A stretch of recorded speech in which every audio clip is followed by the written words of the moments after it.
Bonjour à tous, bienvenue sur Daily French Talk. Salut! Nous sommes ravis de vous retrouver aujourd'hui. Je m'appelle Emma. Et moi, c'est Jack. Ici, on pratique le français ensemble, tranquillement. N'oubliez pas de vous abonner à notre chaîne et de liker cette vidéo si elle vous plaît. Cela nous aide beaucoup.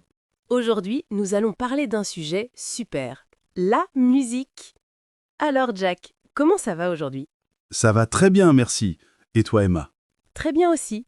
Dis-moi, qu'as-tu fait ce week-end? J'ai écouté beaucoup de musique. Beaucoup. Vraiment? Moi aussi. C'était un week-end musical alors. Exactement. C'est un bon sujet pour nous aujourd'hui. Alors, commençons notre grande discussion sur la musique. Jacques, pour toi, quelle est la musique idéale pour un bon matin? Le matin, j'ai besoin de quelque chose de doux pour me réveiller en douceur. Un peu de jazz ou de la folk. Ah, la folk, c'est intéressant. Moi, c'est le contraire. Le matin, j'ai besoin d'énergie. Je mets de la dance, quelque chose de très rythmé. La dance à 7 heures du matin? Oh là là, Emma, t'es déjà en forme, toi? Il faut bien se réveiller. Et pour le soir, quand tu veux te détendre. Le soir, c'est classique. Du piano, surtout. Ludwig van Beethoven, parfois. C'est calme et puissant. Beethoven? Waouh, c'est sérieux. Moi, le soir, j'écoute des podcasts, mais parfois de la musique ambiance, comme du lo-fi. Lo-fi? Qu'est-ce que c'est? Je ne connais pas ce mot. C'est de la musique électronique très simple, souvent avec des beats répétitifs. C'est fait pour se concentrer ou se détendre.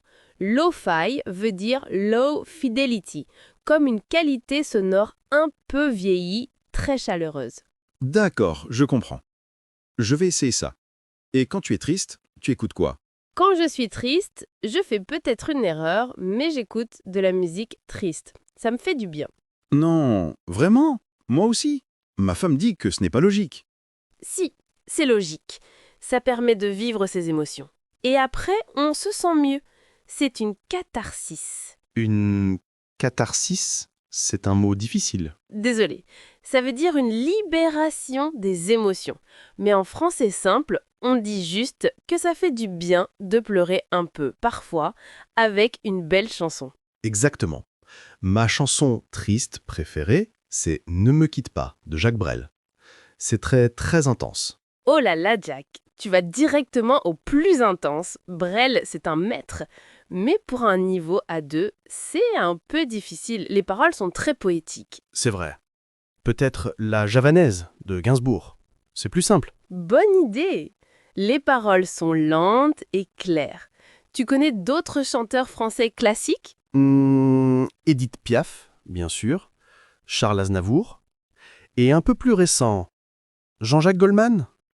Il écrit des chansons formidables. Excellent choix. Goldman, tout le monde en France connaît. C'est un excellent moyen d'apprendre le français de tous les jours. Et chez les femmes, Françoise Hardy. Et Vanessa Paradis, sa chanson Joe le taxi était très populaire. oui. Et sa fille Lily Rose Depp est actrice maintenant. C'est amusant. Et les groupes? Tu aimes Téléphone? Téléphone, c'est un groupe de rock français, non? Je connais un peu. Je préfère Indochine.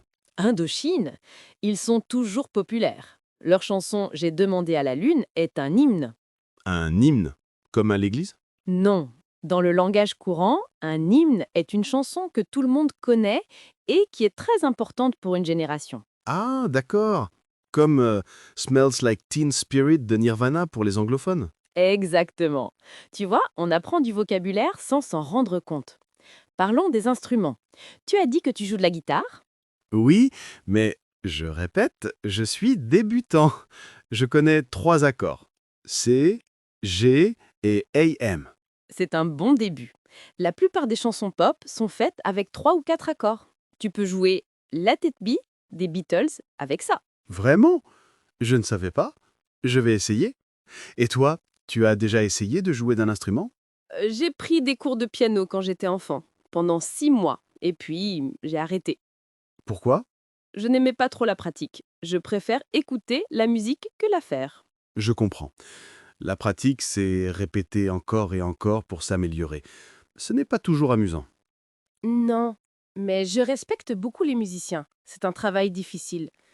Est-ce que tu aimerais jouer dans un groupe un jour? Dans mes rêves, oui. Mais dans la réalité, je suis trop timide. J'ai le trac. Le trac, c'est la peur de monter sur scène. C'est normal, même les grands artistes ont le trac. Toi, tu chantes sous la douche. C'est déjà un public. Mon public, c'est le shampoing et le gel douche. Ils sont très critiques. Ils n'applaudissent pas beaucoup, c'est vrai. Non. Parlons des concerts. Tu as dit que tu es allé à un concert dans un parc. C'était quel groupe? C'était un groupe local. Il s'appelait Les Chats Fatigués. Les Chats Fatigués, j'adore le nom. C'était quel style de musique? Du rock un peu bizarre, mais amusant. Le chanteur avait une voix unique. Une voix unique, c'est bien. C'est ce qui rend un artiste spécial. Comme Serge Gainsbourg, avec sa voix très basse et calme. Ou Christina Aguilera, avec sa voix très puissante. C'est incroyable. Tout à fait. Est-ce que tu regardes des émissions de musique à la télé, comme The Voice? Non, mais je respecte beaucoup les musiciens. C'est un travail difficile.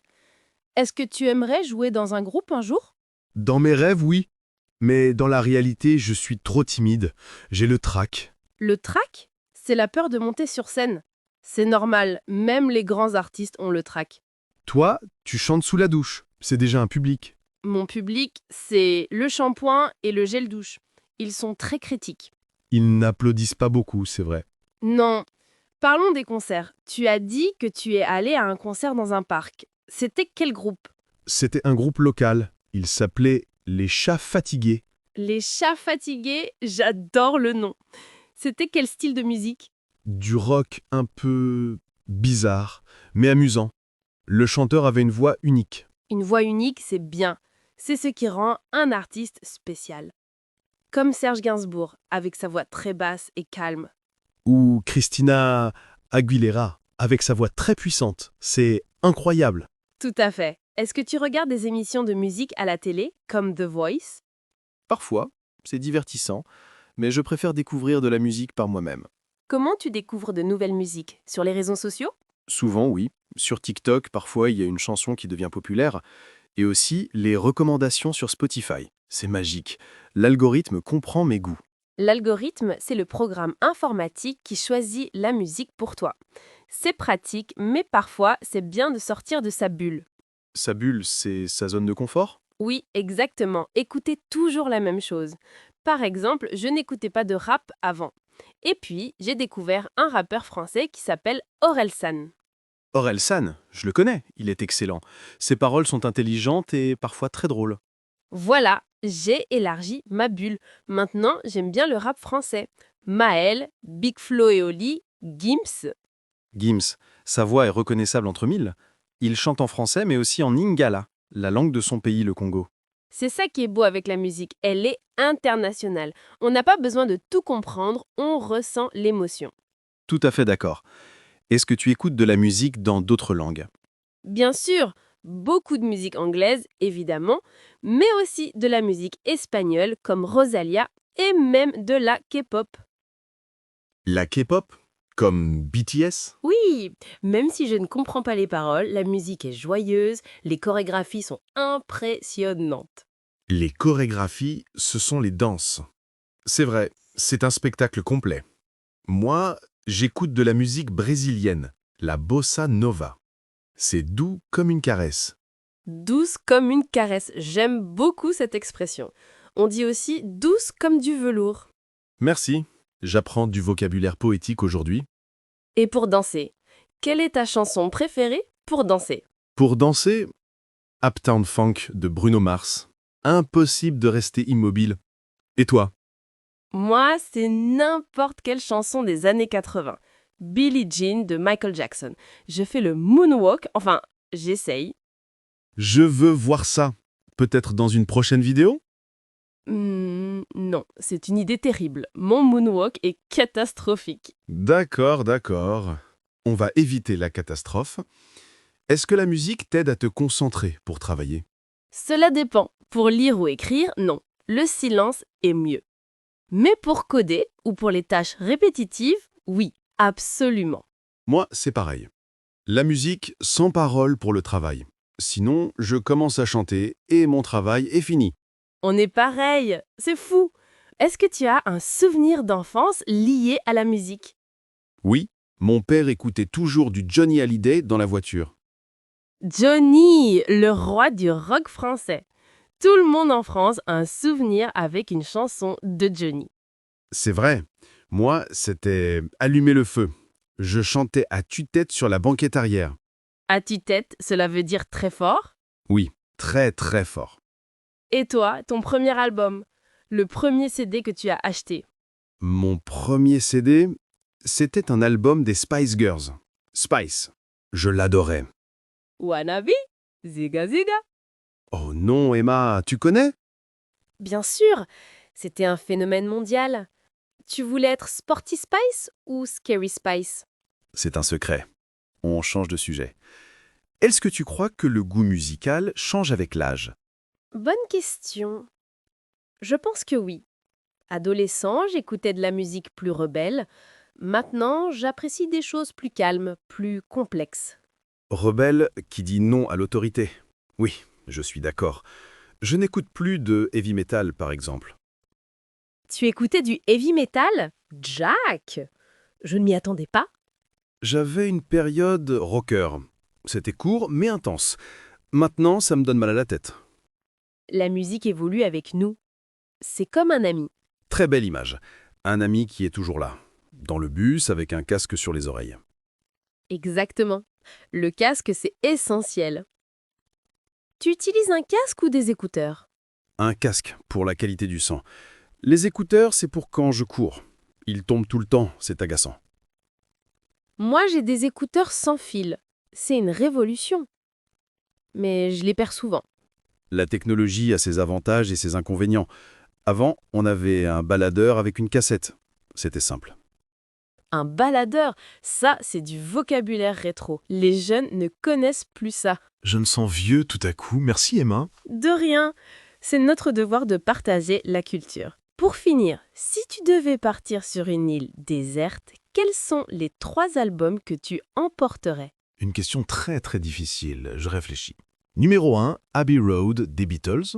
Numéro 2, un album de Beyoncé, Renaissance, pour l'énergie. Et numéro 3, un album de musique classique, Les 4 saisons de Vivaldi. Excellent choix, très varié. Moi, ce serait Random Access Memories de Daft Punk, un album de Francis Cabrel et un album de Comptine pour ne pas devenir folle. Les comptines, c'est très intelligent. Au clair de la lune, mon ami Pierrot. Parfait, on pourrait chanter ça ensemble sur notre île. D'accord, c'est un plan. Bon, on a parlé de musique pendant longtemps et on a utilisé plein de mots et d'expressions très utiles. C'est le moment de faire un petit point, tranquillement. Une petite révision. J'adore ça. Comme un dessert après un bon repas de conversation. Exactement. Alors, commençons par un mot que j'ai utilisé et que tu ne connaissais pas. Lo-fi. Jack, tu te souviens? Lo-fi. Oui, c'est de la musique électronique très calme, pour se détendre ou travailler. Parfait. En fait, lo-fi veut dire low fidelity en anglais. En français, on pourrait dire qualité sonore basse. Mais ce n'est pas négatif, c'est un style volontaire. La musique a des petits bruits, comme un vinyle qui craque, une guitare un peu loin. Ça donne une sensation de chaleur, de nostalgie. Nostalgie, c'est le sentiment d'aimer des choses du passé. Oui. Donc, écouter de la musique lo-fi, c'est comme être dans une pièce confortable avec une vieille radio. C'est très populaire pour étudier. Super. Maintenant, je connais lo-fi. Merci. Et moi, j'ai parlé de playlist. C'est un mot anglais, mais tout le monde l'utilise en français. Oui, on n'a pas vraiment de mot français pour ça. Une liste de lecture peut-être, mais personne ne dit ça. Une playlist, c'est une collection de chansons que tu organises pour une humeur ou une activité. Par exemple, ma playlist pour courir ou ma playlist pour la soirée. C'est essentiel pour la vie moderne. Avant, on faisait des mixtapes sur cassette. C'était long et difficile. Ouh là là, les cassettes. Ça, c'est du vocabulaire ancien. On a aussi beaucoup parlé des paroles. C'est un mot très important. Les paroles, c'est le texte d'une chanson. Quand tu veux comprendre une chanson en français, tu cherches les paroles sur Internet. Tout à fait. On dit les paroles de une chanson. Par exemple, je cherche les paroles de La vie en rose. Et le mot est toujours au pluriel. On dit les paroles, jamais la parole. Ah, c'est une bonne astuce. La parole veut dire the word ou speech, comme dans donner la parole à quelqu'un, mais les paroles, c'est pour la musique. Exactement. Très bien expliqué, Jack. Un autre mot qui est important pour décrire un concert ou une ambiance, l'ambiance. L'ambiance, j'aime ce mot. Ça veut dire l'atmosphère, le feeling d'un lieu. Si c'est joyeux, on dit il y a une bonne ambiance. Oui, on peut l'utiliser partout. Dans ce café, l'ambiance est détendue. À la fête, l'ambiance était incroyable. C'est un mot qui décrit l'énergie des personnes et du lieu. Et on a une expression avec ce mot. Avoir de l'ambiance. Ça veut dire que c'est animé, bruyant, joyeux. Parfait. Ensuite, nous avons une expression fantastique. Faire la fête. Jack, est-ce que tu aimes faire la fête? Oui, surtout le week-end. Faire la fête signifie sortir, danser, rencontrer des amis, rire, célébrer. C'est l'opposé de rester tranquille à la maison. C'est ça. C'est une expression très courante et un peu informelle. On peut aussi dire faire la fête chez Paul ou faire la fête pour son anniversaire. Et une personne qui aime faire la fête est un fêtard ou une fêtarde. Je suis un fêtard alors, mais pas tous les jours, sinon je suis fatigué. Moi aussi. Parlons du dernier mot, l'humeur. C'est un mot un peu plus difficile, mais très utile. L'humeur, c'est comment on se sent à l'intérieur. Ce n'est pas une émotion forte comme la joie ou la colère, c'est plus général. Oui, c'est l'état d'esprit du moment. La plupart du temps, on l'utilise avec bonne ou mauvaise. On dit je suis de bonne humeur ou je suis de mauvaise humeur. Et on peut demander à un ami, tu es de bonne humeur aujourd'hui? C'est comme demander, ça va, mais un peu plus précis. Tout à fait. La musique influence beaucoup notre humeur. Une chanson joyeuse peut me mettre de bonne humeur et un jour de pluie peut me mettre de mauvaise humeur. Donc, pour résumer, si je suis de mauvaise humeur, je peux écouter de la lo-fi dans ma playlist calme, lire les paroles d'une chanson triste, puis, quand je suis de bonne humeur, aller faire la fête avec des amis dans un lieu avec une bonne ambiance. Magnifique, Jack. Tu as tout compris et tu as utilisé les 5 mots dans une seule phrase. C'est parfait. Merci, cette révision a été très utile. Ce n'était pas ennuyeux du tout. Tant mieux. L'objectif est de pratiquer sans s'en rendre compte. Alors n'oubliez pas ces 5 mots. Lo-fi, playlist, parole, ambiance, faire la fête et humeur. Essayez de les utiliser cette semaine. Écrivez une phrase dans les commentaires avec un de ces mots. On vous lira avec plaisir. Promis. Maintenant, passons à la conclusion. Et voilà, nous arrivons déjà à la fin de cette conversation. Jacques, c'était un vrai plaisir de parler de musique avec toi aujourd'hui. Le plaisir était partagé, Emma. J'ai même appris des choses sur toi, comme ton amour pour la dance à 7 heures du matin. Il faut bien se réveiller. Plus sérieusement, j'espère que nos amis qui apprennent le français ont aimé cette discussion. Aujourd'hui, nous avons pratiqué à parler de nos goûts musicaux. Oui, nous avons vu du vocabulaire très utile. Nous avons parlé de nos styles préférés, la pop, le rock, la musique française, le jazz. Exactement. Nous avons aussi parlé des instruments de musique, comme la guitare et le piano. Nous avons partagé nos souvenirs liés à la musique, comme les concerts et les premiers CD. Et nous avons expliqué des mots importants comme playlist, paroles et ambiance. Toutes ces choses forment ce qu'on appelle la culture musicale. C'est une part très importante de la vie en France. Tout à fait. Maintenant, c'est le moment que j'adore, le Question of the Day. C'est votre tour de participer. Aujourd'hui, nous avons une question simple mais très intéressante. La voici. Quelle est ta chanson française préférée et pourquoi? Vous pouvez écrire le titre de la chanson et une petite raison dans les commentaires en dessous de cette vidéo. Par exemple, ma chanson préférée est Dommage de Big Flo et Oli parce que l'histoire est triste mais belle. Ou bien j'aime Dernière danse d'Indila parce que la voix est magique. N'ayez pas peur, Écrivez une phrase, 2 phrases, même si vous pensez faire des fautes. C'est comme ça qu'on apprend. Nous, on lit tous vos commentaires avec beaucoup de joie. On vous répond souvent et on apprend aussi à vous connaître. C'est une communauté ici. Oui, une communauté de personnes qui aiment le français. Alors, s'il vous plaît, dites-nous, quelle est ta chanson française préférée et pourquoi? On a hâte de vous lire. Vous allez peut-être nous faire découvrir de nouvelles chansons. Avant de se quitter, un petit rappel. Si vous avez aimé pratiquer votre français avec nous, la meilleure façon de nous soutenir est de vous abonner à la chaîne et de liker cette vidéo. Cela aide énormément. Et si vous avez des idées de sujets pour les prochaines conversations, dites-le nous aussi dans les commentaires. Vous voulez qu'on parle de la nourriture, des voyages, des films?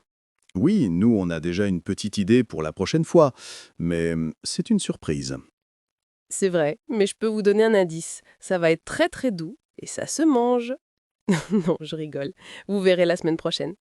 Merci encore pour votre temps et votre bonne humeur.